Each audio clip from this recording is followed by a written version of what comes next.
এই এলাকার ক্যাপ্টেন বা এই প্রতিষ্ঠানের যিনি ক্যাপ্টেন, যিনি পরিচালনা করেন, তার ওনার সাথে যদি আমি কথা বলি। আসসালামু আলাইকুম। ওয়ালাইকুম আসসালাম। কেমন আছেন? জি আলহামদুলিল্লাহ ভালো, ভালো আছি। আমি যতটুকু শুনেছি যে আপনাদের এখানে একটি মর্মান্বিত সভার আয়োজন করা হয়েছে আহলে সুন্নাত ওয়াল জামাতের অন্যতম দ্বীনী প্রতিষ্ঠান এই বড়ডাংরি মুজাদ্দিদ এখানকার শরীফ। আপনি যদি কিছু বলতেন এই অনুষ্ঠানটা সম্পর্কে, বা কোন দিন হবে, বা কারা কারা কারা আসবে এই জায়গায়। এটা ঈশ্বরগঞ্জ বড়ডাঙ্গি মুজাদ্দিদ এখানকার শরীফ। আমরা এখানে বেশি মানুষ খাজা বাসম মগঞ্জির মুরিদ।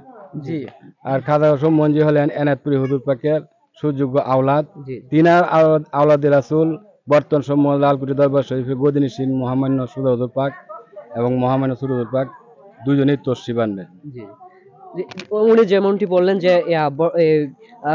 লালকুটি পাক দরবার শরীফের যিনি বর্তমান গদিনেশীন সুজাউদ্দৌলা সুজা হুজুর উনি আসবেন, এবং মুরিদের দরদি ছোট হুজুর উনিও আসবেন।